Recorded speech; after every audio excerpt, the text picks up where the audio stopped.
Hope you all are fine and doing well at home. This is my 6th lecture of मुतालिया Pakistan.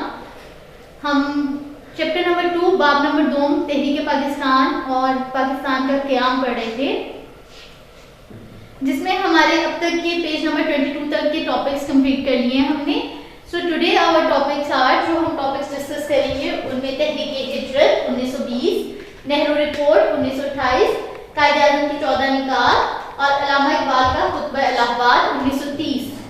आपके examination point of view से अगर हम देखें तो आपके ये दोनों जो सवालात हैं बहुत इंपॉर्टेंट हैं. बाकी भी सब इंपॉर्टेंट हैं, जैसे कि कायद-ए-आज़म की 14 निकात और अल्लामा इकबाल का खुतबा इलाहाबाद. सो स्टार्ट करते हैं. तहरीक हिजरत 1920, हिजरत मूवमेंट. 1920 में चंद उलमा कराम ने फतवा जारी किया कि बरसगीर दारुल हर्ब है, मीन्स कि ये लड़ाई जगह का घर है और मुसलमानों का अंग्रेजों की अमलदारी में रहना जायज़ नहीं. उन्हें दारुल इस्लाम में हिजरत कर जानी चाहिए. दारुल इस्लाम उन्होंने किसका नाम दिया?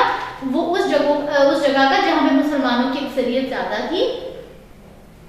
चुनांचे हजारों मुसलमान खानदान अपनी जायदादें बेचकर अफगानिस्तान हिजरत कर गए. इसलिए इसको तहरीक हिजरत कहा जाता है कि कुछ जो है वो हुक्मरान उन्होंने ये कहा कि मुसलमानों के लिए जो अंग्रेज़ों की अमलदारी में रहना ठीक नहीं है, कहीं वो अपने ही तौर तरीके रहन सहन जो है वो इनमें ना डाल दें.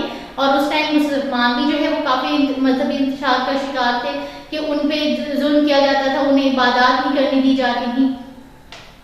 तो इसलिए उन्होंने अफगानिस्तान चूँकि मुस्लिम ममालिक में से एक है और वहाँ पे इस्लाम जो है मुसलमान हैं बहुत सारे लोग, तो इसलिए वहाँ काफ़ी सारे जो लोग थे, हज़ारों की तादाद में मुसलमान जो है वो हिजरत कर गए अफगानिस्तान. लेकिन जब अफगानिस्तान ने उनको अपने मुल्क में दाखिले की इजाज़त ना दी और उन्हें मजबूर कर दिया कि वो अपने मुल्क वापस चले जाएं, जबकि लुटे पटे मुसलमान काफिले वापस आए तो बर्बादी के सिवा इनके लिए कुछ ना था, क्योंकि ना तो ये यहाँ से भी अपना सब कुछ छोड़ के चले गए थे, वहां भी उनको जगह ना मिली, तो वो उनके पास तो कुछ भी नहीं था, माल असबाब कुछ नहीं बचा था. इसलिए जब वो वापस आए तो उनके पास कुछ ना था. मुस्तफा कमाल अतातुर्क, जदीद तुर्की के बानी, ने तुर्की में खिलाफत का खात्मा कर दिया और ये तहरीक खत्म हो गई. मुस्तफा कमाल अतातुर्क जिन्होंने ये खिलाफत जो है तुर्की में ये इसका इख्तिताम किया. जदीद तुर्की इसलिए कहा जाता है कि प्रीवियस जो है इसको कुस्तुनतिनिया कहा जाता है और इस्तांबुल मतलब बहुत सारे शहर ऐसे हैं जिनको न्यू नेम दे दिया गया वहाँ पे, तो इसलिए उसको जदीद तुर्की कहा गया. उसके बाद है हमारा topic Nehru report 1928. Nehru Jawaharlal Nehru Indian का जो है हिंदुओं का एक लीडर था, रहनुमा था, और उन्होंने मुसलमानों के साथ माजी में किए गए मुआहिदा लखनऊ क्या था कि जिसमें पहली बार मुसलमानों को एक अलग कौम तस्लीम किया गया था और इस मुतालबे को तस्लीम किया गया था कि इनके लिए सेपरेट नेशन की ज़रूरत है. कबल अजीम 1909 में मिंटो मार्ले इस्लाहात में इस मुतालबे को हुकूमत पहले ही तस्लीम कर चुकी थी और मिसाक लखनऊ की बदौलत ही ऐसा हुआ था कि कायद-ए-आज़म को हिंदू मुस्लिम इत्तेहाद का सफीर भी कहा गया था. तो उन्होंने क्या किया कि उन्होंने उस मुआहिदे पे जो है वो उसको मानने से इनकार कर दिया, उस पर दोबारा से वर्किंग करना शुरू कर दी और ये कहा कि उसी मुआहिदे के बाद जुदागाना इंतखाबात के लिए उन्होंने जो है मुसलमानों ने अपना पेश किया था मुतालबा. तो उसको असूल को रद्द करते हुए इन तमाम तहफ़्फ़ुज़ात को मानने से इनकार कर दिया जो मुसलमान अपनी तरक्की और बका के लिए लाजमी समझते हैं. मतलब उन्हें बाकी रहने के लिए उन्हें ये ज़रूरी था कि उनके मुतालबात को माना जाता, उनको भी एक अलग पहचान दी जाती मुसलमानों को. सो नेहरू रिपोर्ट की वजह से दोनों कौमों के माबैन ताल्लुकात खराब हो गए. कायद-ए-आज़म की 14 निकात. कायद-ए-आज़म मोहम्मद अली जिन्ना ने ये जो हैं 14 निकात ये इस का रद्द-ए-अमल थे जो नेहरू रिपोर्ट जो है उन्होंने पेश की थी कि वो इन सब मुतालबात को मानने से इनकार करते हैं. तो उसके जवाब में जो है वो उन्होंने अपना 14 निकात पर मुश्तमिल एक रहनुमा असूल पेश किए, जिनमें ये था कि आइंदा आइन वफाकी तर्ज का हो जिसमें सूबों को ज़्यादा खुद मुख्तारी दी जाए. मीन्स कि प्रोविंसेस के पास अपनी अथॉरिटी होनी चाहिए. पहले क्या थी, पूरी अथॉरिटी वाइसराय या जो उस वक्त के गवर्नर जनरल थे उनके पास. तमाम सूबों को एक ही असूल पर दाखिली खुद मुख्तारी दी जाएगी. सूबों में अक़लियतों को मुनासिब नुमाइंदगी दी जाएगी, क्योंकि मुसलमान वहाँ पे अक़लियत में थे। तो अक़लियतों का मतलब ये कि जो कम तादाद में हैं, ठीक है, उन्हें माइनॉरिटीज़ को उनको उनकी नुमाइंदगी दी जाएगी। उनके लिए भी एक प्रॉपर जो है कोटा मुख्तस किया जाएगा। मरकजी असेंबली में मुसलमान मेंबरान की तादाद 1/3 से कम ना हो, 1/3 से कम ना हो। पार्लियामेंट में मुसलमानों का भी जो है मेंबर्स शामिल होने चाहिए, उन अरकान की तादाद एटलीस्ट 1/3 हो, ठीक है। जुदागाना इंतखाबात का असूल हर फिरके पर लागू होना चाहिए। अलबत्ता अगर कोई फिरका चाहे तो अपनी मर्जी से मखलूत तरीका इंतखाबात अपना को कबूल कर सकता है। सूबों की हदूद में कोई ऐसी तब्दीली ना की जाए जिससे पंजाब, बंगाल और शमाल मगरबी सरहदी सूबा खैबर पख्तूनख्वा की मुसलमान अक्सरियत मुतासिर होती हो। तमाम लोगों को यकसा मजहबी आज़ादी दी जाए। मैंने आपको जैसे पहले भी बताया और प्रीवियस हम चैप्टर बाब 1 में भी जो है हम ये पढ़ते आ रहे हैं कि मुसलमानों को उनकी जो है उनको आज़ादी नहीं थी कि वो अपनी मजहबी रसूमात जो है वो कर सकें। तो अगर कोई मसवदा कानून या अगर कोई पॉइंट या कोई लॉ जो है वो किसी खास फिरके से मुतालिक हो और इस फिरके के 3/4 मतलब 3/4 पर्सन जो है वो इससे जवाब दे रहे हो, मतलब अगर 4th अरकान हैं उसके टोटल और 3 जो हैं वो इससे इनकार करें मानने से और एक अगर उसकी एग्रीमेंट में है, तो वो किसका फैसला जो है वो समझा जाएगा, वो 3 का फैसला जो है वो माना जाएगा, ठीक है। तो और इस फिरके के 3/4 अरकान इस मसवदे के खिलाफ राय दें तो इसे नामंजूर समझा जाए। सिंध को मुंबई से अलग करके एक सूबा बना दिया जाए।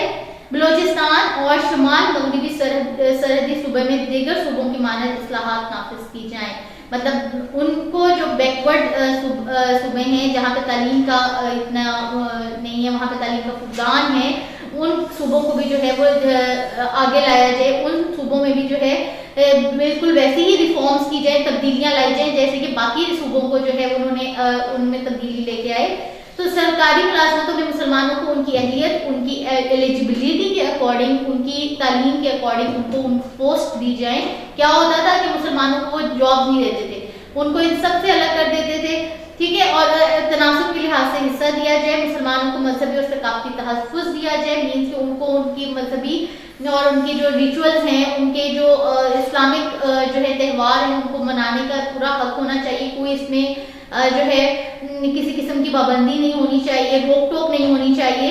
सूबाई और मरकजी वजारतों में मुसलमानों को कम अज़ कम 1/3 नुमाइंदगी दी जाए।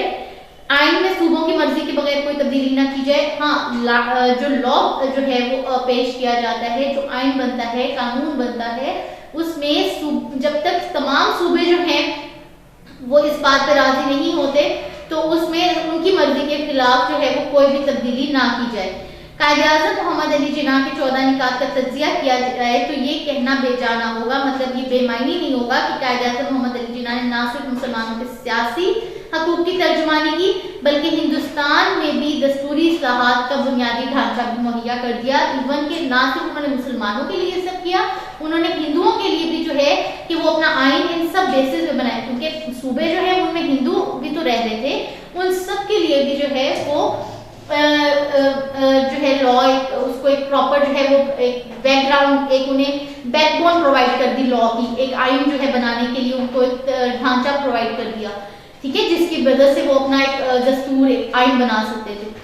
लास्ट आवर टॉपिक इज अल्लामा इकबाल का खुतबा इलाहाबाद 1930। मुसलमानाने बरसगीर की ये ख्वाहिश थी कि इनका अलग तशख़्ख़ुस तस्लीम किया जाए।